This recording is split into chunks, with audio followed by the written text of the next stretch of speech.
The night my wife chose a rich man over me. She smiled like she had just upgraded her life. But she had no idea she was stepping into a debt big enough to swallow her future whole. My name is Mark Thompson, 42 years old, born and raised outside Dayton, Ohio, the kind of man who measures life in mortgage payments made on time, oil changes done before the warning light, and promises kept even when nobody claps for them. I was never flashy. I drove a 10-year-old Chevy Silverado with a dent in the rear bumper, wore work boots more often than dress shoes, and believed a quiet home was worth more than a loud bank account. My wife, Rebecca, used to say she loved that about me. She used to run her fingers over the calluses on my hands and tell me they made her feel safe. But safety gets boring to people who start confusing love with luxury. By the time she left, she no longer looked at my hands like they had built anything. She looked at them like they were proof I would never be enough.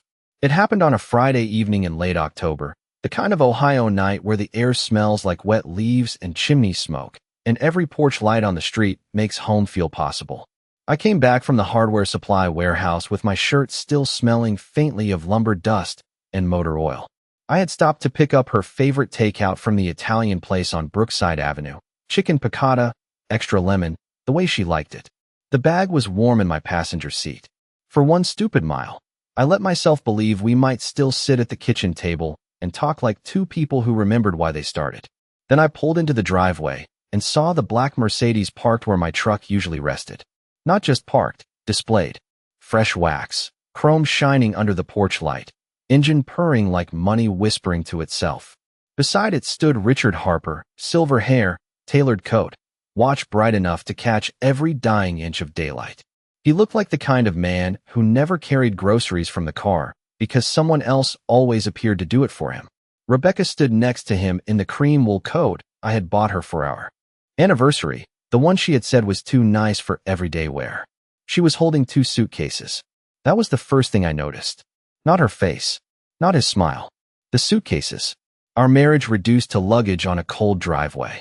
I stepped out slowly, takeout bag in one hand, keys in the other, and for a second all I could hear was the engine ticking beneath the Mercedes hood. Rebecca did not look guilty. That would have been easier.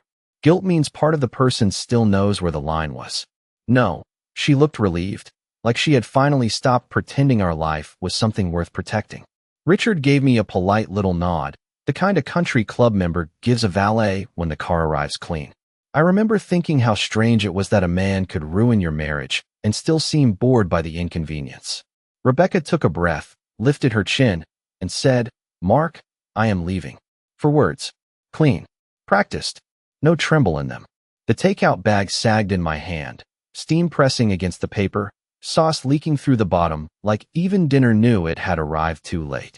I looked at the suitcases again, then at the woman I had loved for 12 years. The porch light softened her face, but not enough to hide the decision already carved into it. She told me Richard understood the life she wanted. She said she was tired of clipping coupons, tired of waiting for vacations we never took, tired of pretending a simple life made her happy. Each sentence landed quietly, not like a shout, more like a stamp on a document that had already been filed. I did not raise my voice. I did not throw the keys. I did not ask her to explain what kind of person packs while her husband is bringing home dinner. I just stood there with cold air in my lungs and lemon sauce dripping onto the driveway. Richard stepped forward then, smooth as a banker at a charity gala, and said, "I will make sure she is taken care of." That line should have broken me. Instead, something inside me went still. Because men like Richard always say taken care of like people are accessories, like a wife is a luxury sedan, like life is one long dinner reservation someone else is supposed to admire.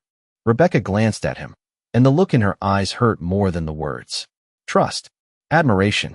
The kind of shine she had not given me in years. She believed him. She believed the car, the coat, the watch, the stories about investments and lake houses and friends in high places. She believed money made a man solid. She forgot that some houses look beautiful right up until the foundation gives way. I set the takeout bag on the porch rail because my hand had started to shake, and I refused to let either of them see it. The paper split open. White carton slid out, one hitting the wooden step with a soft, ridiculous thud. Rebecca looked down, then away. That tiny movement told me everything. She could watch a marriage fall, but not a box of spilled pasta. Richard opened the passenger door for her. She walked toward it, suitcase wheels clicking over the driveway cracks I had meant to seal before winter. 3 little clicks, then 4, then 5. Funny what your mind records when your life is changing shape. The smell of lemon. The hum of a luxury engine. The porch light flickering once above my head. She paused before getting in, maybe expecting me to beg, maybe hoping I would get angry so the story could be cleaner when she told it later. Poor Mark. Unstable Mark. Could not handle being left. But I gave her nothing she could use. I only said, I hope you know what you are choosing. She smiled then, small and almost pitying. I do, she said. For the first time in years, I do.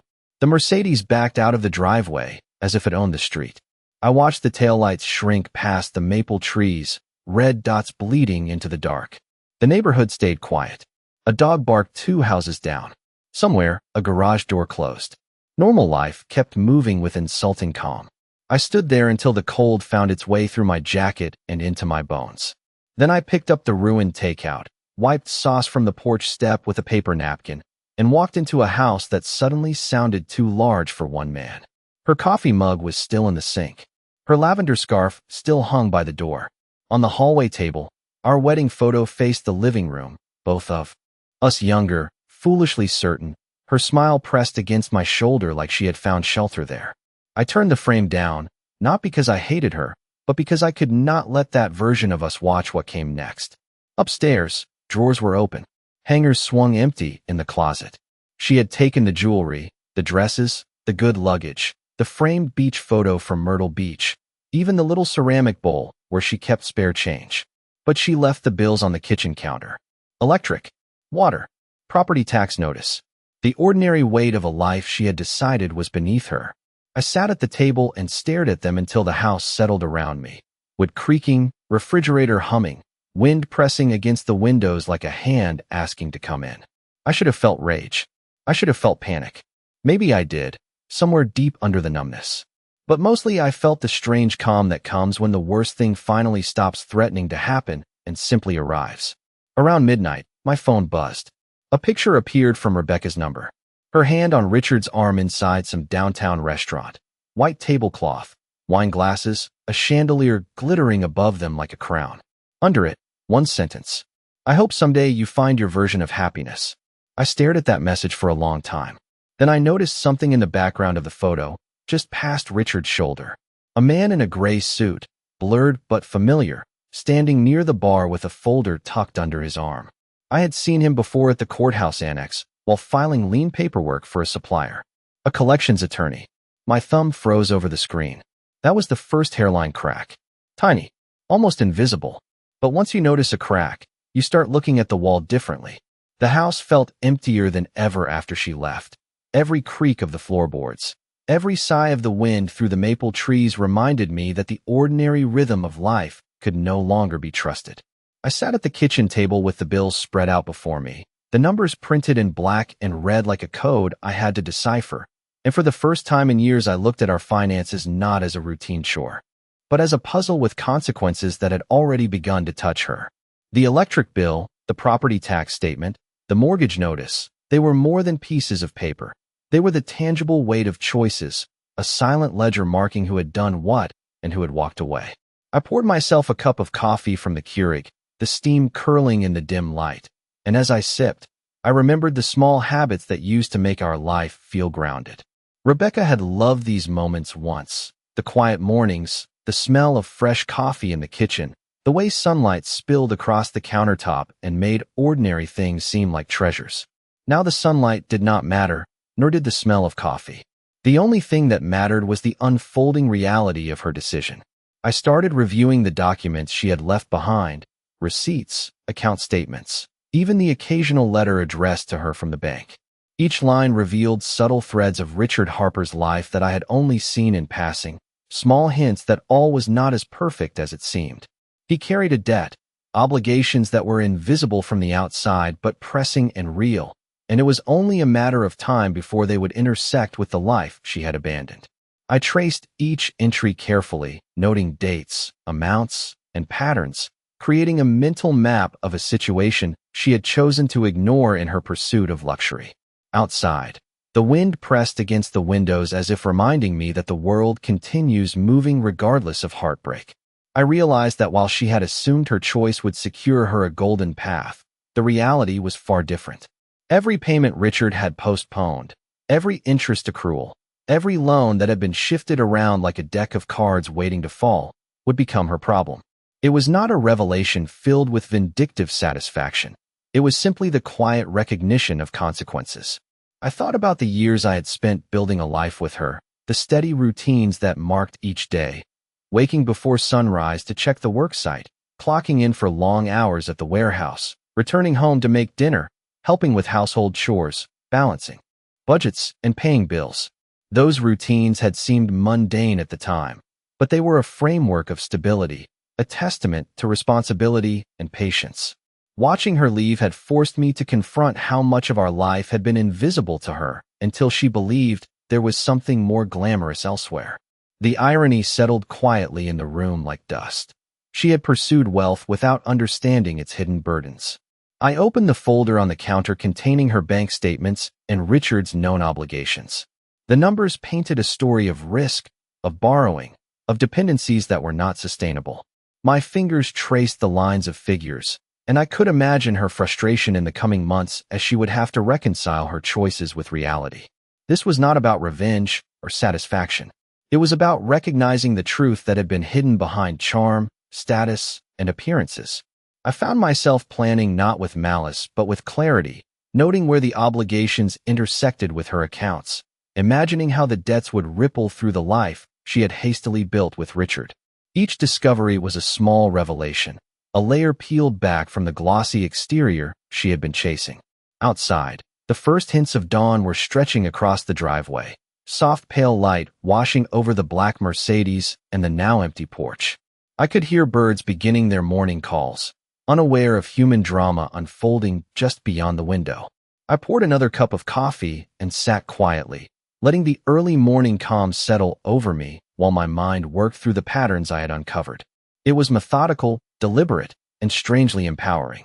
I realized that understanding the true architecture of a life built on appearances allowed me to see her choices clearly and anticipate the consequences without haste or emotion clouding judgment. I reviewed the spreadsheets again, making mental notes of deadlines, repayment schedules, and the potential impact on her lifestyle. Each line was a step in a narrative that she had stepped into without awareness, and I observed it all as one might observe a story unfolding in a novel. There was no anger in my analysis, only focus and the knowledge that preparation is better than reaction. Hours passed with quiet diligence, the kind that builds competence, confidence, and clarity. The sunlight grew stronger, illuminating the kitchen and the small corner office I had set up in the corner of the living room. Here, among papers and numbers, I regained a sense of agency. The world outside her choice was still operating according to the rules of responsibility and accountability, and I understood that while she had chased the illusion of effortless wealth, the framework of reality would eventually remind her of the cost.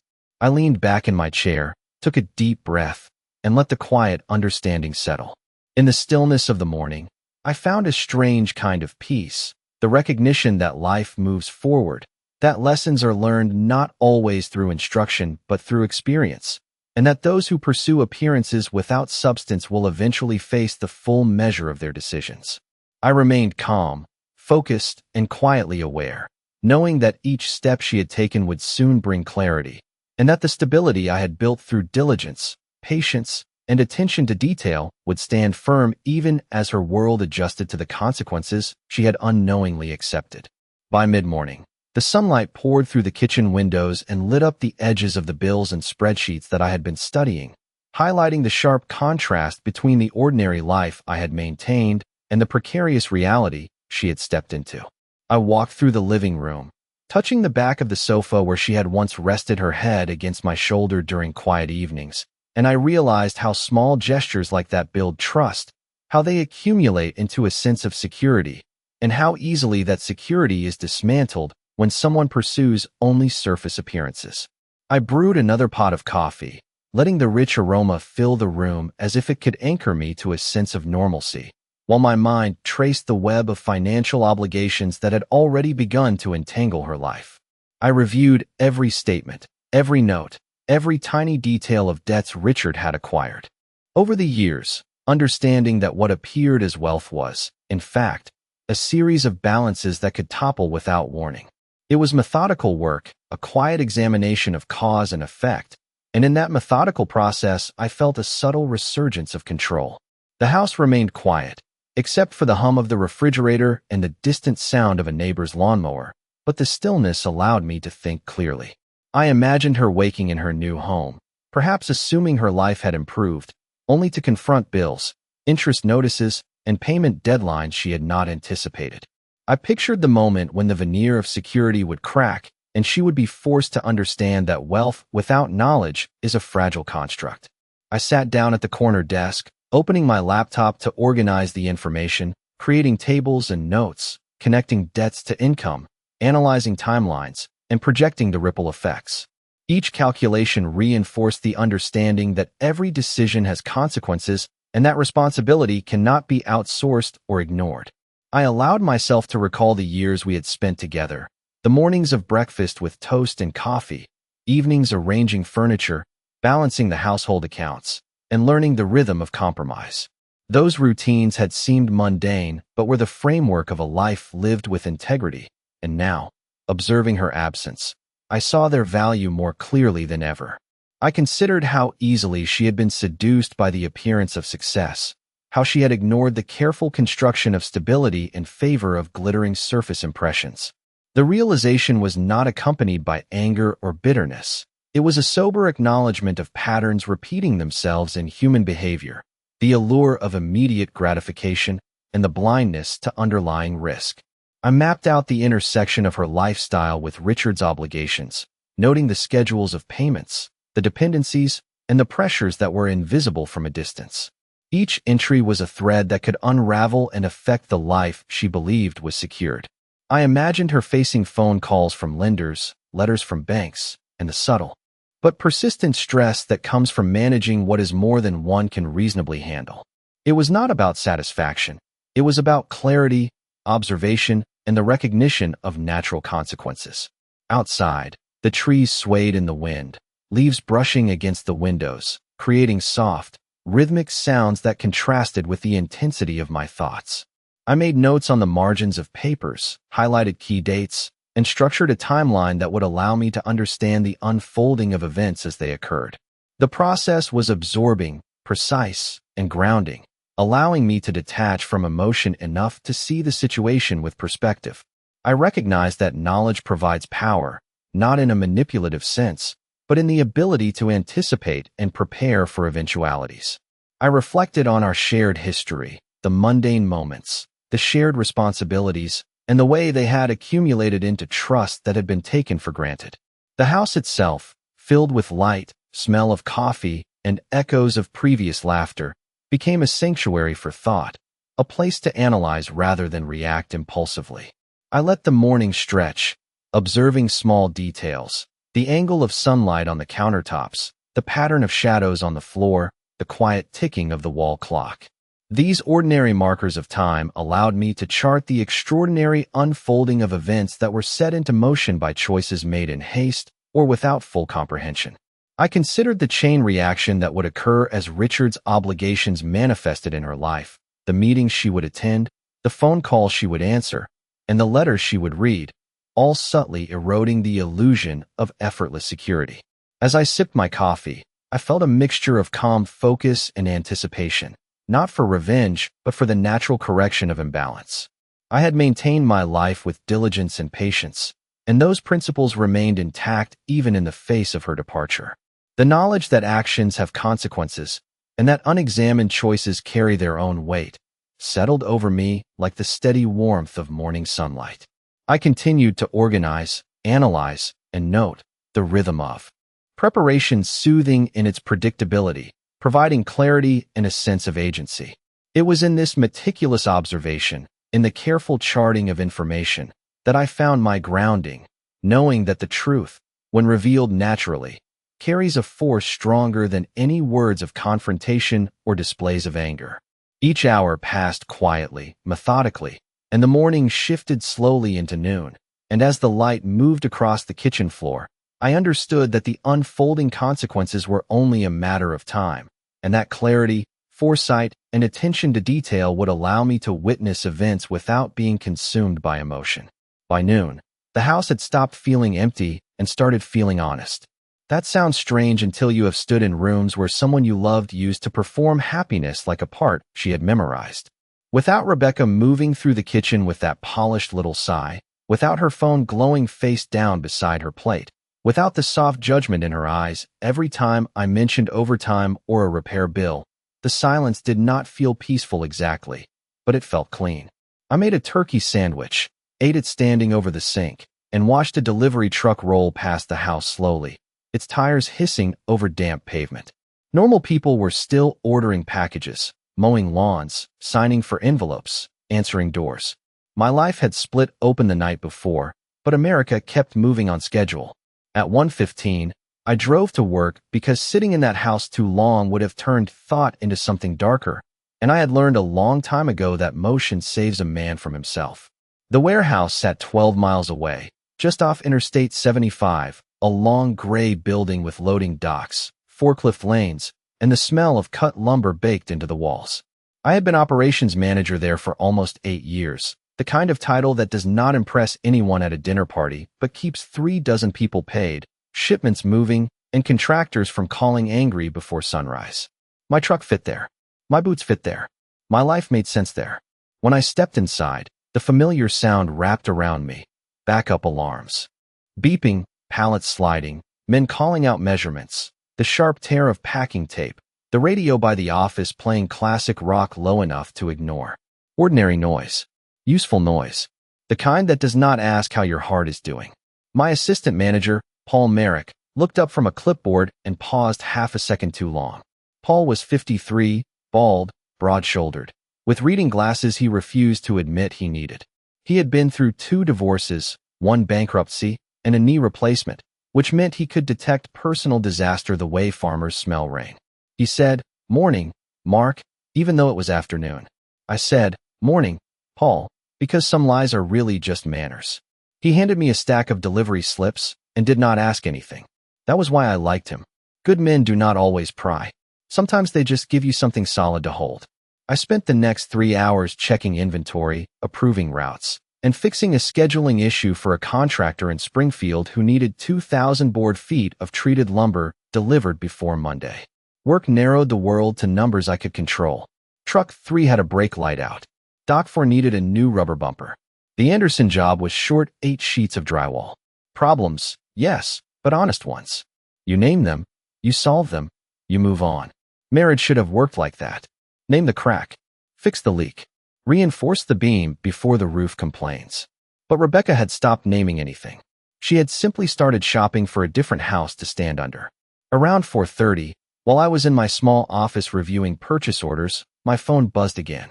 Her name lit up the screen, and for 1 second my chest reacted before my mind could stop it. 12 years trains a body. Love becomes muscle memory even after trust has walked out the door. I stared at the phone until the buzzing stopped. Then a message appeared. I forgot my pearl earrings in the bathroom drawer. Richard can come by tomorrow to get them. I read it twice. Not can I come by. Not are you all right. Richard can come by. Like I was a storage unit with a driveway. My thumb hovered over the keyboard, and every angry sentence I could have written lined up inside my head, begging for release. Then I thought of the photo from the restaurant. The gray suit near the bar. The folder. The crack in the wall. I typed 1 sentence. I will leave them in a box on the porch. No argument. No emotion. No loose thread for her to pull. She replied almost instantly. Thank you for being mature about this. That one nearly made me laugh. Mature. The words sat there glowing, dressed up as approval, but underneath it was relief. She wanted me calm because my calm made her choices feel cleaner. She wanted a polite, abandoned husband, the kind who signed papers, packed jewelry, and made room for the man with the Mercedes. I locked the phone, set it face down, and looked through the dusty office window at the warehouse floor. A forklift passed slowly, carrying a stack of plywood like a burden it understood. At 5:15, Paul stepped into my doorway with a coffee from the gas station across the road. Black, no sugar. He set it on my desk and said, You look like a man who got bad news from a pretty mouth.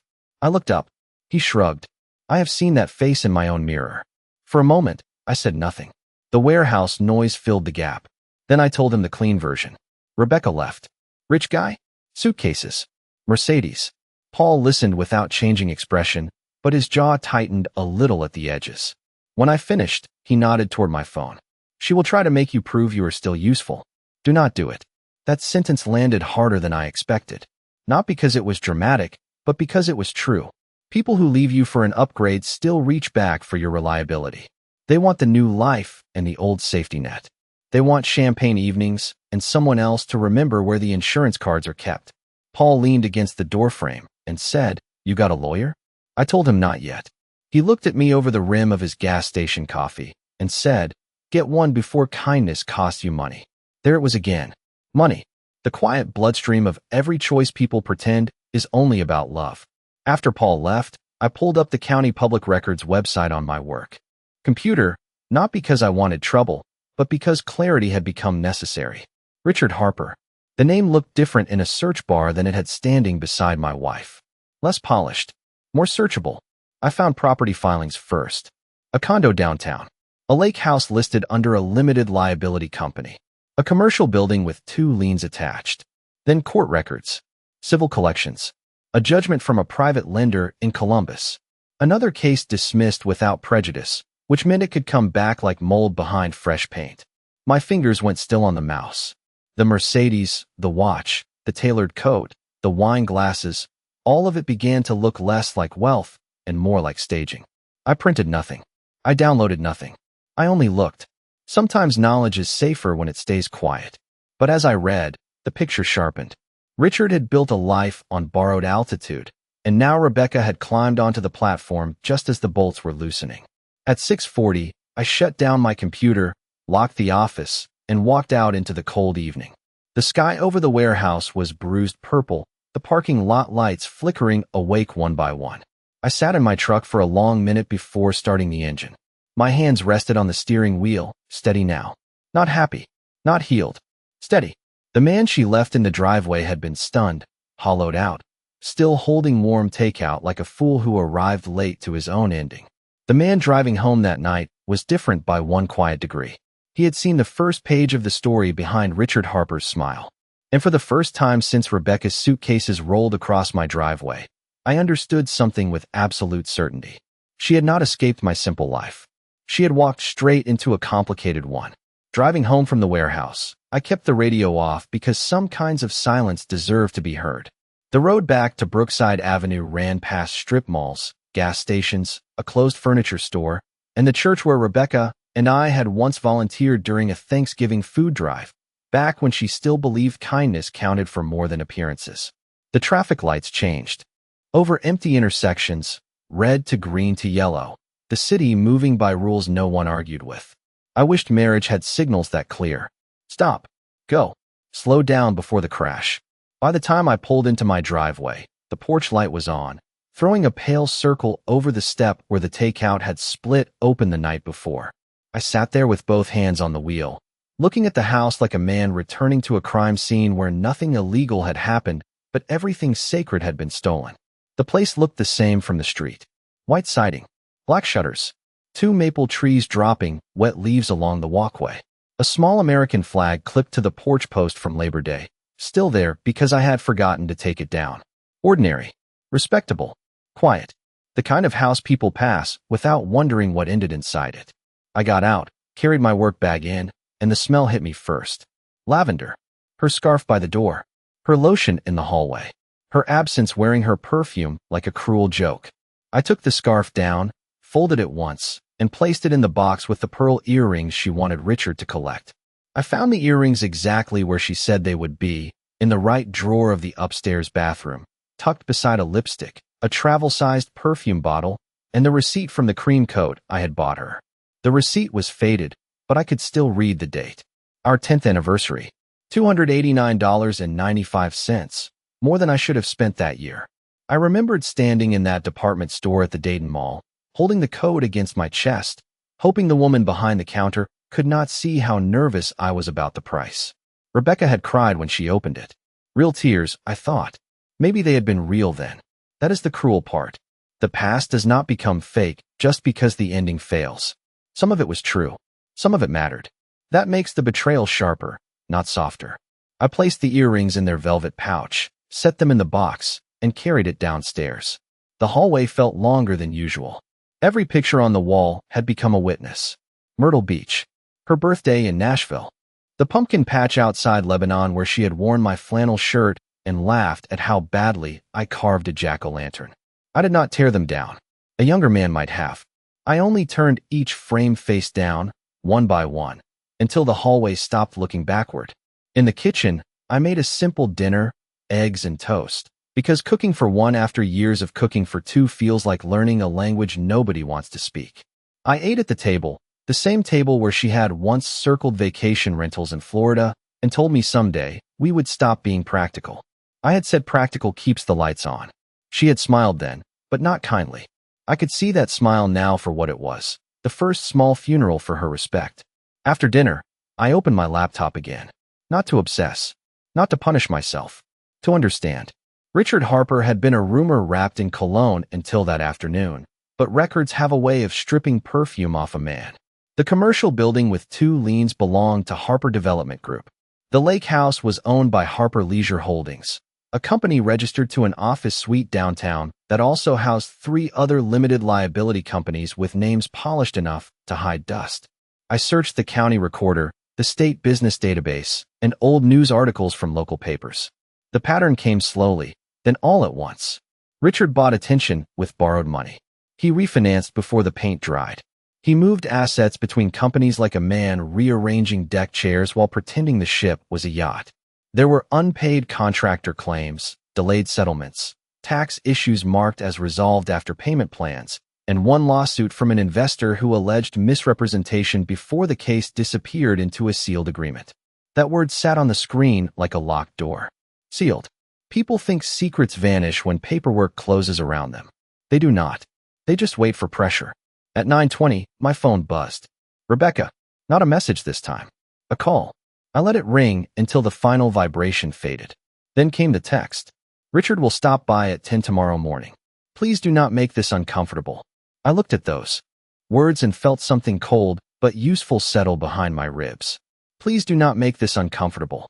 She had stood in my driveway with suitcases and another man, but discomfort was now the thing she feared. I typed back, the box will be on the porch. That was all. She sent a thumbs-up symbol, bright and careless, and somehow that tiny little picture angered me more than the Mercedes had. Not because it was rude, because it was small. 12 years of marriage, reduced to a digital hand. I put the phone down before I became the version of myself she could blame. Then I called Paul.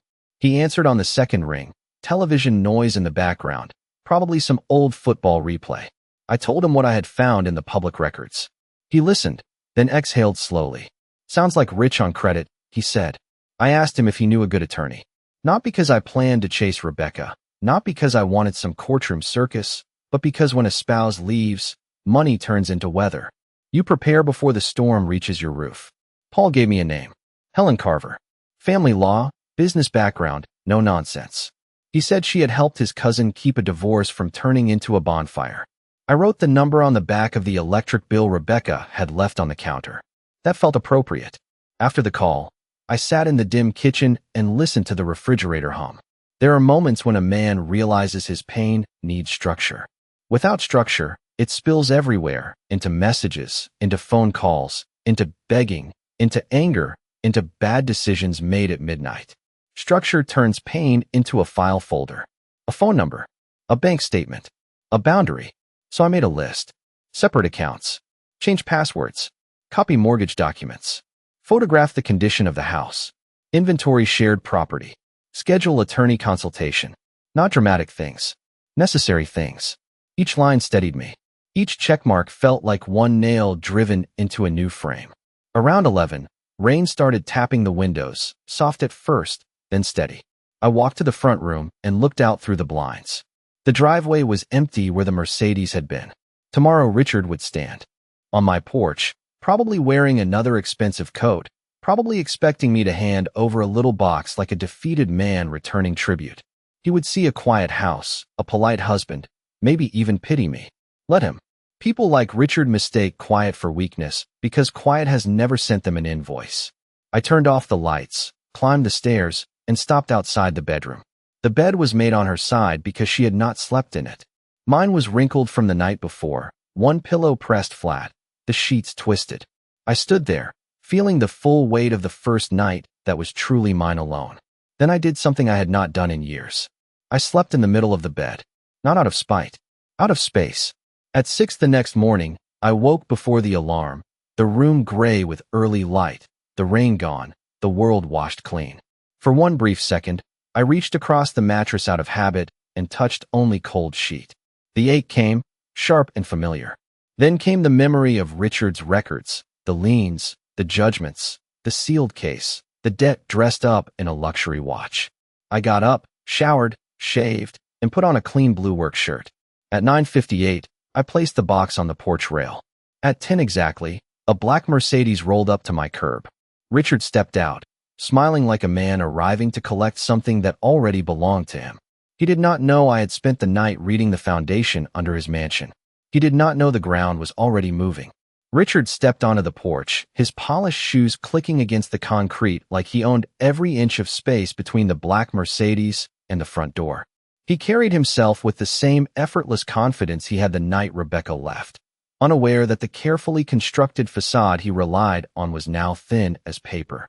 I opened the door and stood just inside, hands resting lightly on the frame, not tense, not welcoming, just steady. The morning sun filtered through the blinds, casting lines across the floor, marking time in a way the wealthy seldom notice, a subtle measure of reality that no suit or car could erase. Richard held the box Rebecca had instructed him to collect, lifting the velvet lid with an ease born of routine, expecting to find compliance, to see the tangible proof of his status reflected in her obedience. Instead, he found only quiet.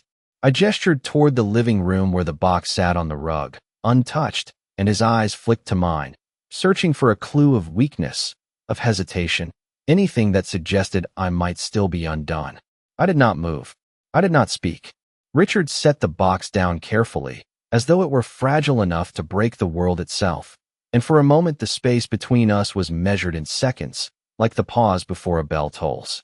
Outside, a light breeze stirred the leaves of the maple trees, carrying the faint scent of rain from the night before, the kind of ordinary natural detail that marks time while human drama unfolds. I noted his subtle glance toward the kitchen table, the plain blue mug I had used for coffee still half full, untouched by ceremony, untouched by expectation. He did not notice it. People in a hurry never do. He lifted a hand to the box again, as though rehearsing the motion in his mind before performing it, and I realized how much his life was constructed around perception rather than truth. One small mistake in this environment could ripple into consequences he would not anticipate, and I had spent the last hours ensuring I could see those ripples clearly. Richard adjusted his coat, shoulders squared, and said, "Good morning, Mark." I nodded, acknowledging him with the calm of a man who has already mapped the terrain and determined his footing. No introduction. No niceties beyond what was required to survive civility. He set the box down in the center of the living room, lifted his head, and said, "She asked me to pick this up." I only allowed my presence, letting the words settle in the space like a marker. "Did you miss anything else?" I asked, voice steady, uninflected. He blinked. That was the problem with men like Richard. They mistake calm for ignorance. He said, "Not that I am aware of," and for the first time a fraction of uncertainty passed across his expression. The mailbox key, the pearl earrings, the cream coat. He had prepared for all of them. Rehearsed for the polished movements, the quick retrieval. What he had not prepared for was observation, measured, deliberate, patient observation, the kind that notices patterns, omissions, and the weight of choices.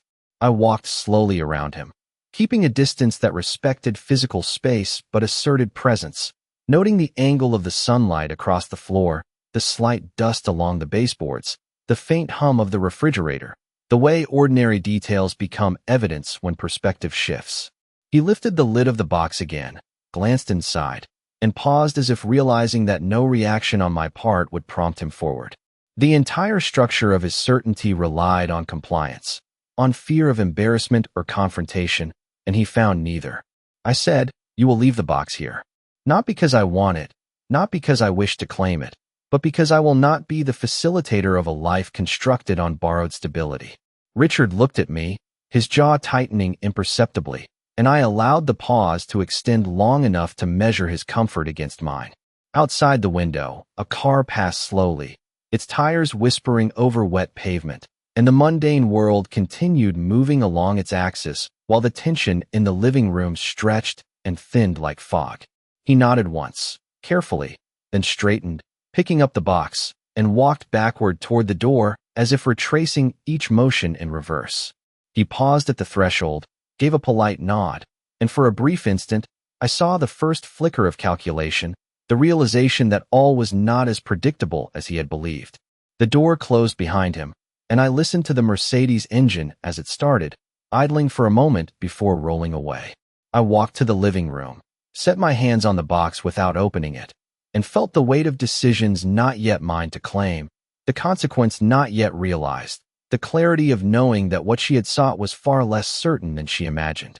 I returned to the kitchen, poured a fresh cup of coffee, and sat at the table, the morning sun now fully in the windows, casting warm, ordinary light across documents, laptop, and the empty spaces she had left behind.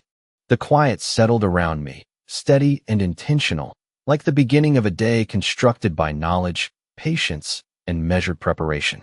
Outside, the neighborhood continued its normal rhythm, unaware of the subtle shifts inside, unaware that the scales had begun to balance themselves. The Mercedes was gone, but its shadow seemed to remain on the curb like an oil stain nobody else could see. I sat at the kitchen table with my coffee cooling in front of me and the pearl earrings still inside that small velvet pouch on the porch rail, because Richard had not taken them after all. He had reached for the box, hesitated, and then walked away empty-handed when he realized I was not going to play the part he had written for me. That mattered more than it should have. Not because of the earrings. They were just polished stones and metal, another symbol Rebecca had dressed up as meaning. It mattered because for the first time since she rolled those suitcases across my driveway, someone from her new life had touched the edge of resistance and stepped back. I watched the street through the front window until the sound of his engine faded completely. Then I brought the box inside and placed it on the kitchen counter beside the electric bill. Pearls beside past the usage charges. Luxury beside reality. That little still life told the whole story better than any speech could have. At 11:30, I called Helen Carver's office. Her receptionist had a voice like clean glass and a calendar that sounded full, but when I said my wife had left and there might be business debt involved, the tone changed just enough to tell me those words opened a different drawer. She offered me a consultation at 3 o'clock. I spent the next few hours gathering documents the way a man gathers boards before boarding up windows. Mortgage statements, tax returns, bank account records, retirement summaries, insurance policies, vehicle titles, the deed to the house, and every credit card statement with both our names attached to it. I photographed each room in the house, not because I was paranoid, but because memory becomes unreliable when lawyers get involved. The dining room table where we hosted Christmas. The upstairs hallway with frames turned down like sleeping faces. The closet half empty on her side. The bathroom drawer where the earrings had been. The ordinary proof of a life divided in haste. By 2:20, I was driving toward downtown Dayton under a sky the color of wet concrete, my folder on the passenger seat, heavy with paper and heavier with history. Helen Carver's office sat on the third floor of a brick building above a coffee shop and a dental clinic. The kind of place that did not try to impress you because competence does not need marble floors. She was in her late 50s, short gray hair, navy suit, no jewelry except a plain silver watch. She shook my hand once, firm and brief, then listened. That was the first thing I noticed. She did not interrupt to perform sympathy. She did not gasp when I described Rebecca leaving with Richard. She did not tell me everything would be fine, because grown adults know that kind of comfort is mostly decoration. She simply took notes while I laid out the timeline. Friday evening. Suitcases. Mercedes. Restaurant photo. Gray-suited collections attorney. County records. Liens. Judgments. Limited liability companies. The failed pickup at my porch. When I finished, She leaned back and tapped her pen twice against the legal pad. Not hard, just enough to sound like a clock finding the next second. Then she said, "Mark, before we talk divorce strategy, we need to protect you from contamination." I frowned because the word sounded medical. She explained it slowly, carefully, in the tone of someone who had watched too many decent people ruined by assuming decency was a legal defense. If Rebecca signed anything with Richard, co-signed anything, guaranteed anything, transferred money, mixed assets, or tried to use marital funds to help him patch a sinking business, the mess could reach for me if we were not careful. Not because it was fair, because paper does not care about feelings. Paper follows names, dates, signatures, accounts, and careless silence. That was the first real punch of the day. I had imagined Richard's debt as her future problem. Helen made me understand it could try to become mine if I stayed passive. My chest tightened, but my voice stayed level. "What do we do?" She nodded once, like that was the only useful question. "Separate accounts immediately. Freeze joint credit where possible. Document the date of separation. Do not move large sums without advice. Do not threaten. Do not argue in writing. Do not let her pick up property without a clear inventory. Do not agree to anything over text just because guilt shows up wearing her voice." Then she looked directly at me and said, "Kindness is admirable. Unprotected kindness is expensive." I wrote that sentence down, not because I needed to remember it, because I needed proof I had heard it. Helen drafted a formal separation notice and a temporary financial boundary letter before I left her office. Plain language, clean lines, no insults, no drama. It stated that as of the night Rebecca left the marital home voluntarily, I would not be responsible for new debts, obligations, guarantees, or financial agreements she entered into independently. It requested full disclosure before any shared funds were used. It demanded preservation of records. Boring words. Powerful words. The kind of words that do not raise their voice because they know the court will listen. As I signed the representation agreement, my phone buzzed on the table. Rebecca again. Helen glanced at it, but said nothing. The message preview showed only the first line. "Richard said you acted strange this morning." My jaw tightened, but I did not open it. Helen saw my face and slid a yellow legal pad toward me. "Write what you want to say," she said, "then do not send it." So I did. I wrote every sharp thing that had been walking around inside my skull. I wrote about the suitcases, the takeout, the coat, the Mercedes, the restaurant photo, the man in the gray suit, the way she had mistaken borrowed shine for solid ground. Then I tore the page off, folded it once, and placed it in my folder. Not sent. Not spoken. Contained. On the drive home, the rain started again, fine and steady, streaking the windshield while traffic crawled along Main Street. My phone kept buzzing, but it stayed face down in the cup holder. I was learning a new discipline. Not silence from weakness. Silence with paperwork behind it. When I reached the house, a white envelope was wedged in the storm door. No stamp. Hand delivered. My name written across the front in Rebecca's neat, familiar handwriting. For 1 second, I stood there under the porch light, rain tapping my shoulders, and felt the old version of myself reaching for hope, like a fool reaching for a warm stove. Maybe apology. Maybe regret. Maybe some human sentence that proved she understood what she had done. I opened it in the kitchen. Inside was not an apology. It was a request for me to sign a document agreeing that she could withdraw $25,000 from our joint savings for temporary relocation expenses. My hand went still. Temporary relocation. That was what she called leaving with a man in a Mercedes. Then I saw the second page. The funds were to be wired to Harper Development Group as a refundable housing deposit. I read that line 3 times while the rain ticked against the glass. There it was. The bridge. Her money to his company. Our savings to his hole in the ground. Richard's debt had found the first doorway, and Rebecca was holding it open with both hands. I stood in the kitchen with Rebecca's envelope open on the table and the rain drawing crooked lines down the window glass. $25,000. Not for an apartment. Not for a security deposit with a leasing office. Not for moving trucks or furniture or some temporary place where she could figure out what kind of woman she wanted to be after leaving her husband in the driveway. No, the money was supposed to go straight into Harper Development Group, dressed up as a refundable housing deposit, which was a phrase so clean it almost hid the stain underneath. Almost. I sat down slowly, the chair legs scraping against the tile, and read the document again from the top. Rebecca's signature was already there, smooth and confident, the same graceful as she used on birthday cards, mortgage papers, and grocery store receipts. It looked normal. That was what made it ugly. Bad decisions rarely arrive wearing horns. They arrive formatted correctly, with polite language and a blank line for your signature. My phone buzzed again. This time I opened it. Rebecca had written, "I know this feels sudden, but Richard is helping me secure a better place, and this is just temporary. Please do not make everything harder than it needs to be." I looked at the sentence until the words stopped being words and became what they really were. Pressure. Not a request.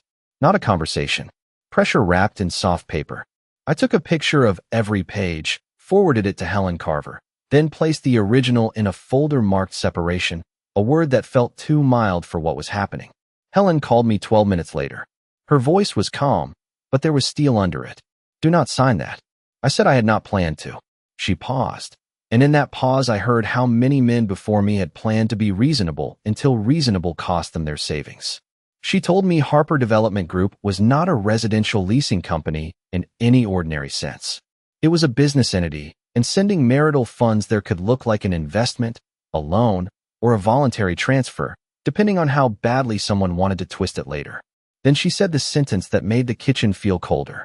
"If that company is under pressure, your wife may not be moving into a better place. She may be helping him plug a hole." I stared at the envelope. A hole. That was the word I had been reaching for since I saw the liens. Richard was not building a life. He was covering openings before anyone noticed the floor was missing. Helen instructed me to send one response and nothing more. No emotion, no accusation, no lecture. She drafted it while I stayed on the line, and I copied it word for word. "I do not consent to any withdrawal or transfer of marital funds to Harper Development Group or any related entity. All financial matters must go through counsel. Please direct future requests to my attorney." I pressed send. 3 lines. No thunder. No raised voice. Just a door closing. For almost an hour, nothing happened. The rain softened, the house settled, and I stood at the sink washing a plate that was already clean because my hands needed a job. Then the messages started. First from Rebecca. "Why are you involving lawyers already?" Then another. "This is exactly why I could not build a future with you." Then another. "Richard says this is standard. You are embarrassing me." I did not answer. I watched each message arrive like mail addressed to a man who no longer lived there. Around 8:30, my phone rang from an unknown number. I let it go to voicemail. A minute later, the transcript appeared. "Mark, this is Richard Harper. I believe there has been a misunderstanding. Rebecca is under a lot of stress, and I would appreciate a man-to-man conversation so we can resolve this without unnecessary legal hostility." I read that twice and almost smiled. Man-to-man. The phrase men use when they want you to step away from the record. The phrase that means leave your lawyer outside while I sell you something in a calm voice. I forwarded it to Helen. She replied with 4 words. "Do not call him." So I did not. Instead, I went to the front room, lifted one of the turned-down picture frames, and looked at the photograph beneath it. Rebecca and me in Nashville, 9 years earlier, standing outside a little barbecue place with neon in the window. She was laughing so hard her eyes were closed. I remembered that night clearly. We had gotten lost walking back to the hotel, and it had started raining, warm summer rain that soaked through my shirt. She had grabbed my hand and said, "At least we are lost together." I set the frame down again, gently this time. That was the part no one warns you about. You can protect yourself and still grieve. You can see the truth and still miss the lie from before it revealed itself. At 10:15, Paul called. I had texted him earlier only 2 words. "You were right." He answered with no jokes this time. I told him about the $25,000 and Harper Development Group. He let out a long breath and said, "There it is." I asked what he meant. He said, "People drowning do not ask for a towel. They grab whatever floats." After we hung up, I pulled Richard's public records again, but this time I went deeper. Not recklessly, carefully. Public filings only. County records. State database. Business registrations. UCC financing statements. The kind of dry documents nobody reads until their life depends on them. And there it was, buried under company names and filing dates.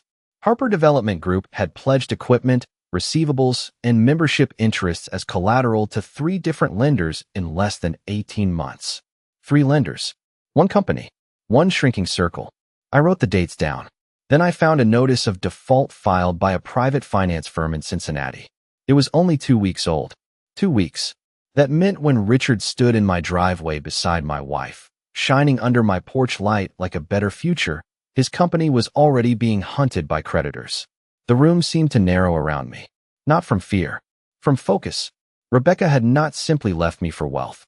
She had left me for a collapsing performance. And now she was trying to feed it with our savings because the curtain was starting to tremble. Close to midnight, another message arrived from her, longer than the rest. I do not know what Richard told you, but he is under temporary business pressure. It happens to successful people. You would not understand because you have never taken real risks. I sat with that one. The insult was familiar, almost comforting in its predictability. You would not understand. That had been her private verdict on me for years. I did not understand ambition. I did not understand luxury. I did not understand high-level people with high-level problems. Maybe she was right. I did not understand pretending debt was success. I did not understand calling panic a strategy. I did not understand risking another person's savings to preserve a man's image. I typed nothing. I saved the message. I backed it up. I placed it where facts belong. Then I shut the laptop and walked through the house, turning off lights one by one. At the stairs, I stopped beside the little ceramic bowl where Rebecca used to keep spare change before she took it with her. The table looked bare without it. Funny thing, that bowl. For years, she dropped pennies and nickels into it without thinking, coins too small to matter. But that was how real stability worked. Small things kept. Small duties repeated. Small promises honored until they became something heavy enough to stand on. Richard had the Mercedes. I had the habit of not spending what was not mine. In the morning, that habit would matter. Because at 7:42, Helen Carver called again, and this time her voice was sharper. "Mark," she said, "I just received notice from Rebecca's side. She retained counsel overnight, and they are asking for emergency access to joint funds." I looked out the kitchen window at the pale morning light spreading across the driveway. The battle had found its shape. Not love, not heartbreak. Paper, money, signatures, consequences. And for the first time, I understood that Rebecca was no longer just making a choice. She was being pulled into Richard's debt like a rope through a closing door. By early afternoon, the rain had stopped and sunlight began spilling across the driveway, catching the remnants of wet leaves in a soft glow. I stood in the living room with the folder of documents resting on the counter, flipping through each page methodically, confirming the details, marking dates, and noting amounts. Each number reinforced a narrative that had been invisible from the outside. Richard Harper's wealth was layered over obligations, liabilities, and encumbrances that Rebecca had not accounted for when she left. The knowledge gave me clarity without triumph. Clarity is quiet. It does not clap. I made a fresh cup of coffee, black, no sugar, the aroma filling the kitchen, grounding me as I reviewed emails, bank statements, and property records again. The ordinary hum of the refrigerator and the occasional creak of the floorboards were more than background noise. They were markers of a life I had maintained with patience and precision, a life that operated under rules, deadlines, and cause and effect that she had chosen to ignore. Around 2 in the afternoon, Helen Carver called with updates from the initial consultation. She had confirmed that any attempt by Rebecca or Richard to access joint funds without proper legal documentation would be met with immediate objection, and she had outlined the steps for a temporary financial injunction to prevent unilateral withdrawals. I took notes, asking questions, confirming. Deadlines, ensuring every point was understood and accounted for. Helen's voice was calm, precise, authoritative, the kind of voice that does not need emphasis because the facts themselves hold weight. After the call, I returned to the kitchen table and laid out the folder again. Each document, each record, was a step toward containment of the unfolding situation. I paused to consider the psychology of what Rebecca had done, her assumption that a new alliance could be constructed with borrowed confidence and overlooked risk. She had underestimated the way consequences follow actions when decisions are made without foresight. I remembered the photo from the restaurant the night she left, the gray-suited man in the background holding a folder that now contained far more information than she realized. That image was a foreshadowing, a hint at the reality she would soon face. I mapped the timing of obligations against her withdrawals, the liabilities against her projected expenses, the intersections of her actions with Richard's existing debts. The calculations were dry, sterile, precise, but the story they told was vivid, unfolding with clarity and inevitability. At 4:30, I stepped outside to the porch and looked over the street. The neighborhood remained ordinary, unaware of the tension that had quietly established itself in my kitchen. Children rode bikes past the corner, a dog barked in the distance, a neighbor waved from a lawnmower. Life kept moving even when choices had disrupted one household. I made a list on a legal pad of each step I needed to take next. Correspondence with Helen, secure copies of all joint financial documents, photographic records of the home, inventory of shared property, and preparation of statements that would provide undeniable clarity in the event of disputes. Each item completed felt like a nail driven into a framework of certainty, an invisible scaffolding of preparedness. Around 6 in the evening, I heard the first car of the post-rain commute rolling down the street. I returned to the living room, picking up a photograph from the hallway table. It was from Myrtle Beach, summer of 2012, Rebecca laughing as the sun struck her face. The laughter seemed to echo faintly in the empty room, a reminder of what once existed. I did not dwell on nostalgia. I noted it, stored it in memory, and returned it to its place. The house was quiet, orderly, under my control. Around 7 o'clock, I reviewed the messages again. Rebecca had sent a series of texts throughout the day, each polite, each requesting information or action, each oblivious to the way her actions intersected with Richard's financial reality. I did not respond. Instead, I compiled them in a folder labeled Correspondence, ready for Helen to review. By 8 o'clock, I had prepared a concise timeline of events, documenting the night of her departure, the attempted collection of property by Richard, and the unfolding legal and financial steps. Each entry was precise, unemotional, fact-based, a record of reality. I brewed another cup of coffee and sat at the counter, the sun now low, shadows long across the floor. For the first time since Rebecca left, I felt the weight of control settling back onto my shoulders. Not control over her, not control over Richard, but over the only domain that truly mattered, my life and the consequences of her choices. I glanced out the window at the maple trees, the leaves reflecting the amber of late afternoon, and realized that preparation, observation, and patience had created a position from which clarity and resolution could emerge. By 9:45, the documents were organized, the messages cataloged, the house orderly, the lines drawn. The final act of the day was simple.